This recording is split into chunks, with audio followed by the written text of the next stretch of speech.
Hi, I'm Weston. I love talking about the Astros, and I'm here to talk about game 135 of the regular season, where the Astros win 1-0 over the Texas Rangers. The nothing is awesome, and I'm very excited to talk about that part. The one is the opposite. So let's just get the negative out of the way first, because I want to end this video on a long, happy note. So, offense tonight. Not good. I mean, wow. 8 hits is fine. That's a perfectly cromulent number. The one run is not. Chas McCormick was the sole Astros player tonight to reach base multiple times. He had a pair of base hits. He was the only one that saw a base twice tonight, which I am partially happy about because that means I get to bang the Chas McCormick drum some more, which I was very right on Chas McCormick, and I will forever take my victory lap with him.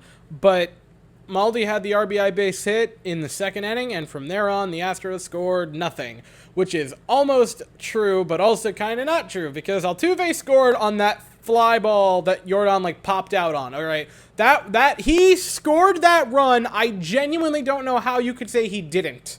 It's the Red Sox thing all over. We just have another Red Sox thing to complain about. Looking up runners in scoring position now, so you get to watch me be sad in real time. Let's see what it is. 1 for 6. God damn it. I mean, hey, it was spread out a lot. Altuve, Pena, Jordan, Bregman, Tucker, they all had base hits.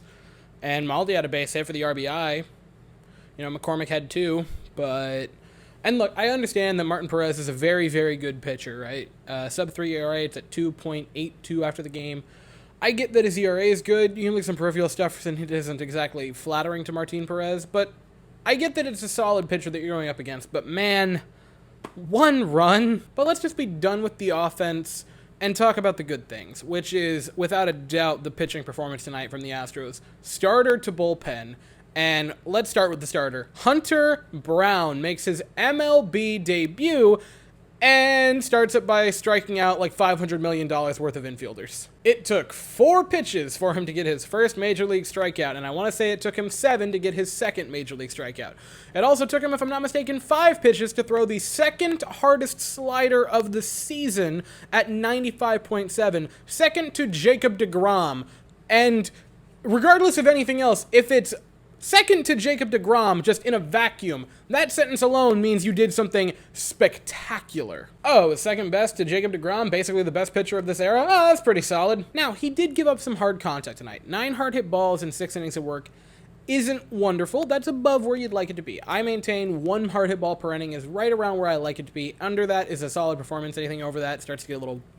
It starts to get a little murky. But again, this was his MLB debut. This was his baptism into Major League Baseball. And the fact that he had 5 strikeouts to 1 walk, that's the ratio that I'm looking for. That's fantastic. He was very much in control of his stuff. Gave up some hard contact, but again, it was his first go of it, and he threw 6 shutout innings.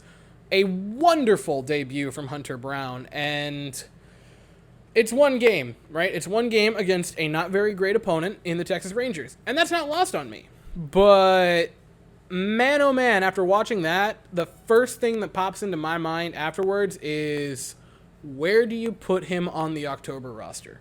Because if he pitches around that good, and that's the thing, he can be around that good, you know? That strikeout to walk ratio with if he can get the hard hit back to normal, 1 per inning, he's a playoff roster guy, in my opinion. No, I'm not saying start him in game 1 of the ALCS or anything stupid, but bullpen, long relief, certainly rather him over guys like Belak. Hark, was that a segue into the bullpen? It was. Brian Abreu came in, and he was absolutely magnificent. Clean inning of work, 1, 2, 3, no walks, pair of strikeouts, beautiful. Hector Neris came in the same exact stat line. Hector Neris has been on a pretty hot streak recently, and Rafael Montero came in to pick up a strikeout to finish the game off. He gets out of it. The bullpen was perfect. 5 strikeouts, no walks. The Astros only issued 1 walk tonight. That was fantastic. The strangest thing to me about the Astros season this year is easily the bullpen. If you told me Jordan Alvarez was going to have one of the best seasons in club history, I'd be like, yeah, I can see that. I said he'd hit 50 home runs before the season started, so yeah, I could see that happening. That Altuve would return to form and have one of the best seasons, if not the best season of his career, I would have believed it. That Bregman would return to form, I would have believed it. That Verlander would come back and still be the Cy Young pitcher that he was when he left, I would have also bought that. But saying before the season started, the bullpen might be the best one in the American League, I would have laughed in your face and tried to have you committed. So the Astros prepare for Game 2 of this series. Tomorrow night, we're going to send Framber Valdez, the quality start machine, to the mound, and the Texas Rangers will send Glenn Otto to the mound. That is at 8:10 Eastern, 7:10 Central, and I will be here afterwards to talk about it, but that's all I have to say for the evening, so thank you all so very much for watching. I hope you all have an absolutely fantastic day, and as always, go Astros.